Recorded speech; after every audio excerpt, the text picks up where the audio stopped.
waxaa baryahan dambe cabasho ay ka taagneed heerka sarifka shilinka qiimaha lagu iibiyo badeecadaha kala duwan ee suuqyada magaalooyinka waaweyn ee Somaliland.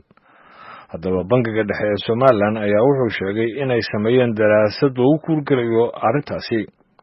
waa kan wariyeena magaalada Hargeysa Khadar Maxamed Akule. banka dhexe ee Somaliland ayaa waxa uu sheegay in daraasad ay sameeyeen bishan ka soo gudubnay ee toddobaad ay ku ogaadeen in sarifka lacagaha Somaliland iyo dollarka iyo kala iibsiga badeecadaha kala duwan ee ganacsigu ay haatan isku mid yihiin, iyadoo dadweynuhu ay ku caban jireen dadka wax iibinaya aanay haba yaraatee la jaan qaadin ama la soconin heerka sarifka lacagaha qalaad iyo shilinka Somaliland uu marayo. gudoomiyaha banka dhexe ee Somaliland Cali Ibrahim Jaamac Baghdadi ayaa weydiiyay daraasadu waxa ay ku saabsan tahay. daraasad ayuu banka dhexe sameeyay xogurina dhammaan gobolada Somaliland oo dhammaan u diray shaqaalaha banka marka 195 meheeradood ayaanu kasoo ururinay xogurina ku sameynay oo meherad walba iyagaan ogeey aan wax ka iibsanay ama shaah laga cabo ama timir laga iibsado ama dhar laga iibsado waxa noo soo baxday guud ahaan 2.8 in ganacsatadaasi ay ku iibinayaan sicirka suuqa ee dollarka marayo 82%.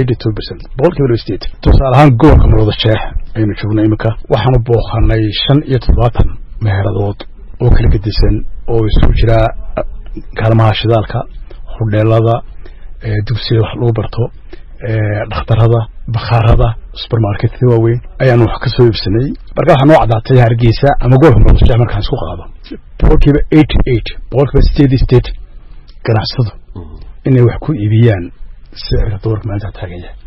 meesha ugu hooseysa waa Seylac oo iyagu 750 aad moodo inaanay weli aad ula jaan qaadin, waxaanay ku iibiyaan 900 iyo 500 marka fikirkii ahaa ma wada socdaan sicirka dollarka sarifka iyo muxuu ahaa maciishadu meesha way ka baxday oo imika way jaan qaadeen.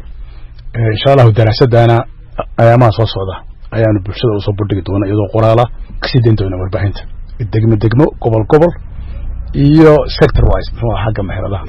kala 3 toddobaad ee ugu dambeeyay xoolihii ugu badnaa ayaa ka dhoofay dekedda magaalada Berbera, iyadoo oo lacagtii ugu badnayd ee adag ama qalaadina ay soo gashay suuqyada kala duwan ee magaalooyinka waaweyn ee Somaliland, iyadoo mararka qaarkood ay dhici jirtay in dollarka faraha badani uu jabiyo shilinka Somaliland. wadiisay in mawsimkan xajka oo dollarka ku batay wadanka gudihiisa effectka ku sameeyay sarifka ama saameynta ku sameeyay muxuu ahaa sarifka suuqa. waxaan oran karaa wax la taaban karo oo ku sameeyay ma jirto. dollarka runtii aad buu u soo galay wadanka oo 1 milyan oo xoolo ah ayaan filayaa in la dhoofiyay. marka dollar baa lagu cashuuray marka hore, marka lacag badan oo dollar ah ay dawladdu cashuur kaga qaaday dekedda Berbera. wadan gudihiisa lacag badan soo gashay iyadoo uu soo galay haddana saameyn kuma uusan sababtoo annaga xakameena oo markaan isna hawo muxuu ahaa dollarka qaali garoobaya waanu iibsanaa si aanu aad ugu sii dhicin waayo dad badan buu saameynaya ama dollarka lacag ku qaata ama dawladda biil ka soo dira. markaan sideenahay shilinka Somaliland baa qiimo dhacayana shilinkaanu dib u iibsanaa oo aanu suuqa ka iibsanaa oo saan iyadoo xakameeno. marka inta badan waxaan isku wadnaa check and balance baan ku wadnaa si aanu heerka marka uu taagan yahay aanu aad kor uga kicin ama aanu aad hoos ugu dhicin oo ku ahaado stable. imika 8350 ilaa 8400 ayuu birahan u dambeeyay oo dhan oo ku dhex wareegay. waana heerka ugu wanaagsan isleeyahay waa heer muxuu ahaa fair ama caadila oo laba dhinacba ay ku qanacsan yihiin. marka saawid baan imika lacagtaas oo dollarka aan u saameyn ugu yeelan sicirka. Khadar Maxamed Akule, VOA, Hargeysa.